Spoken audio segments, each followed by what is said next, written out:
So after Max Holloway got dominated by Charles Oliveira, I was wondering what's next for Max Holloway. I think we have to make some changes first. Like, we have to go to a different gym or somewhere else other than Hawaii, because it's very clear wherever you're training doesn't have the best grapplers, and it's very obvious the way you got manhandled by Charles Oliveira. Like, I understand Oliveira's a really dominant grappler and all, but like, it's been a bit since Oliveira dominated somebody like that. The last person he did that to was like a Wash Chandler and a Wash Ferguson. So yeah, number one, we have to get better grappling. I don't know where else. We have to go to America Top Team maybe, or Kill Cliff, somewhere else, because Hawaii is clearly not the way. You are way too comfortable there, and those people are clearly not on the level of grappling that you need to train with, especially at lightweight, because lightweight is more of a grappling division. I don't know if you noticed, the last striker was like Anthony Pettis, and how long ago was that? Like, it was a big deal to put him on the Wheaties box. That's how long it's been. Like, I'm just saying, like, we have to make some changes. Like, before, like, the switch really happened with RDA, but even before then, even before Pettis, Benson Henderson had a decent grappling game, and then Frankie Edgar as well, and BG Penn as well. It's always been a grappling heavy division, so we have to improve our grappling. At one point, featherweight was also a grappling division, but that kind of changed over when Aldo came in the picture. So featherweight's never really been the most heavy grappling division for a bit now, because it's been Aldo, Max, and then it's been Volk, all been strikers. So we have to improve the grappling, because for a long time you did not have to worry about the grappling of any fighter since,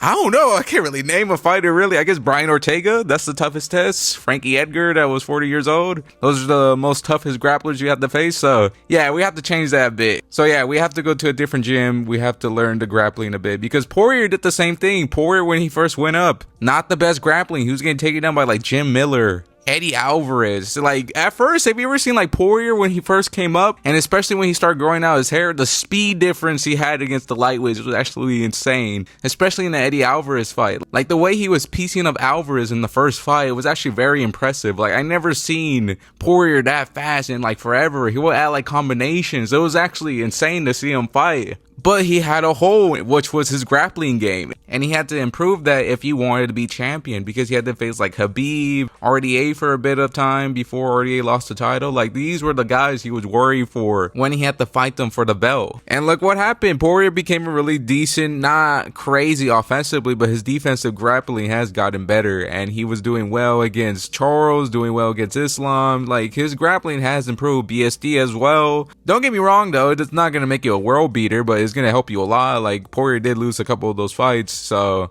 it's not like you're gonna get the perfect outcome from doing this, but it's better than nothing, you know? However though, the only downside from doing this, your striking will get worse for some reason. I don't know why with strikers, but every time they get a little bit better grappling, their striking becomes a little bit worse for some reason. I can't really name why. Maybe because they're not focusing much on the striking. That's why Poirier's striking did get a little bit worse over time, because if you saw Poirier, I already said this like a few years ago, he looked slick, looked pretty good, and then now he looks a little bit more plotty because he's worried about the getting taken down, so he has to be a little bit more prepared to get taken down. That's why Holloway schooled him in the third fight, because all he had to worry about was strikers like Volkanovski, Ilia Topuria, Aldo, while Poirier had to worry about Oliveira, Khabib, Islam. There was a little bit of a difference, I already said this, in styles they had to worry for, so that's why Holloway kind of schooled him in the third fight. It's also Holloway got better at striking, but I'm just saying that's also a big reason why Poirier looked a little bit more plotty than he used to look. So that's one of the main things we might lose though. Our striking might get worse, but we have to take that risk if you want to be a champion. Holloway made it very clear that he still wants to be champion, so, and he also wants to rematch with Oliveira, so we have to improve that. So yeah, that's number one. We have to improve our grappling, but after we improve our grappling a bit, these are opponents I'm gonna name that he could face, especially in his next fight. If he wants to make a point and he wants to show that like, oh, his grappling has improved, but it's an easy opponent, Gamrot. Starting off is Gamrot. If you want an opponent that people are gonna be impressed that you beat, would be Gamrot, and he's probably the easiest opponent you could beat as well. It would be Gamrot. So we have to get a Gamrot matchup that's a decent matchup for you, especially right now, even without the grappling. I'm just honest with you. I know Gamrot is pretty good, but like, his control isn't really the craziest. But if Max Holloway beat him, we might see him a little bit different. Like, oh shoot, Max Holloway has improved his grappling. He's gonna get some aura points from being Gamrot, even though people don't really rank Gamrot that highly, but people are gonna glaze if he beats Gamrot. So that's a decent opponent. Plus, it's gonna kind of fit in this time period, because if you're gonna be fighting a grappler, you're gonna have to take a little bit of time off, and I feel like you will. So, and I think it would fit perfectly for Holloway. So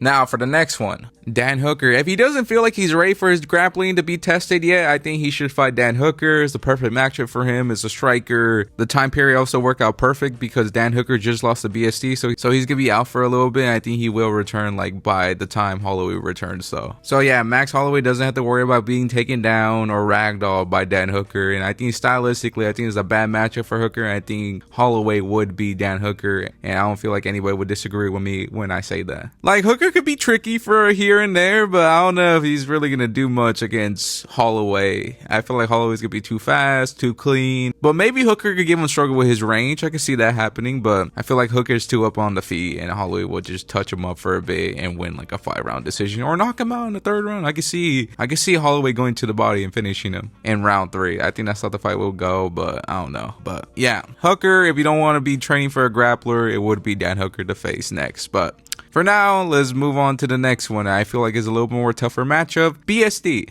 Look, before you start saying, oh, it's an easy matchup for Holloway. Holloway got this in the bag. I don't really think so. Like, after last Saturday, I don't know you could really say that. Like, I know Oliveira is a different grappler and he is a better grappler than BSD. However, like, BSD was able to take down Poirier with kind of ease, and he has staph infection. But Poirier knocked him out. Poirier has more power than Holloway does, especially when it comes to counters. So, I'm just saying, I wouldn't say it's an easy matchup. I think he will school him, and I think he would be BSD for now, because I haven't really made up my mind yet. But I'm just saying it is a tough matchup and you have to take it that way, because if you say, oh, he's a bum of a thing and then he ragdolls Holloway, then all of a sudden is Holloway a bum? No, that's what I'm saying. So I'm just saying be prepared if the worst outcome comes. I don't think it will, but it could. I'm just saying be prepared. But yeah, BSD is a tough matchup. If you beat BSD, especially if you survive the grappling, I think that is a really good test for him, because I also think BSD has earned a top opponent, and I think Holloway could be maybe a Paddy Pimblett, but for now, if we're talking in this hypothetical, I think it would be Holloway. And if Holloway again takes this matchup, I feel like it would be tough, but I think I would still go with Holloway. But we have to improve our grappling, bro. Do not get racked up by BSC. We cannot let that happen to us. We cannot let that happen to us. We have to train hard before we fight BSD. But if you look improved and if your takedown defense looked way better in this fight, then I wouldn't mind, because BSC doesn't really go for double legs either, or like single legs. He does mix it up to the body. He does get other type of takedowns. So it will show that if you are improving your grappling, and then we could talk about, oh, maybe Holloway could be a champion, you know, something like that. So I think BSD would be a good test to show, is your grappling game better, and you will get more respect, especially if you finish BSD, because not a lot of people are doing that other than Dustin Poirier, but Dustin Poirier has different power. But yeah,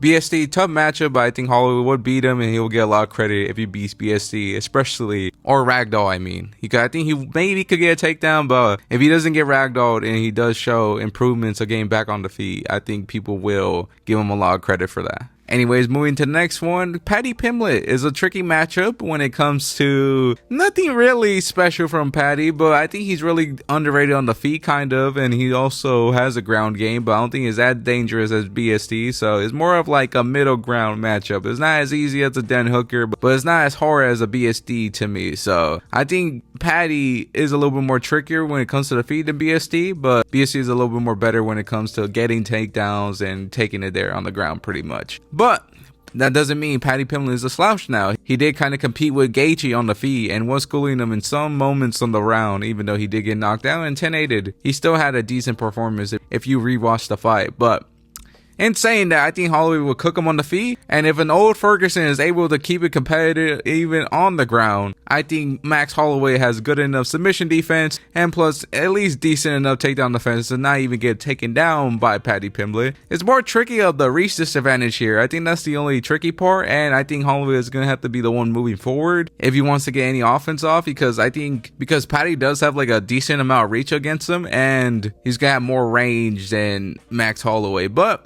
we'll see. It is kind of a tricky matchup though. I don't know. Every time I try to imagine the fight, I can't really imagine it other than like maybe Paddy winning. I don't know. I really don't know. But I think I still got Holloway. I think everybody got Holloway still. But it is kind of a lose-lose situation though, because if Holloway beats Paddy, it's kind of expected. But if Paddy beats Holloway, is gonna make Holloway look bad. It's gonna be like, oh shoot, he doesn't really have the grappling, or it's gonna be like, oh shoot, he's not a lightweight. It's gonna be that type of difference. I think that's what's gonna happen in this fight. It's gonna be one of those two. What people are gonna take out the fight if Max Holloway loses or wins. It's gonna be like, oh, it's expected from Holloway, and it's not really a crazy grappler like a BSD or maybe even, I don't know who else, but you get what I'm trying to say here. So I don't know, but he will get a little bit more credit than being like a Dan Hooker, I think. So yeah, I think that's what you do with Holloway. These are the matchups I would give him. Improve your grappling, Holloway, because I don't want to see you go out like this, because I am worried that BSD could ragdoll you. All the matchups here, that's the most I'm worried for. I can so see BSD doing it, but I think that's just recency bias. So I'm still going with Holloway for all these matchups, but they're all a little bit tricky, except for the Dan Hooker fight and maybe even the Gamrot fight. But that's pretty much it. Hope you enjoyed the video. I hope Holloway gets better at grappling. So I think we all agree on that. Anyways, thank you for watching, and God bless all of you, and talk to you later.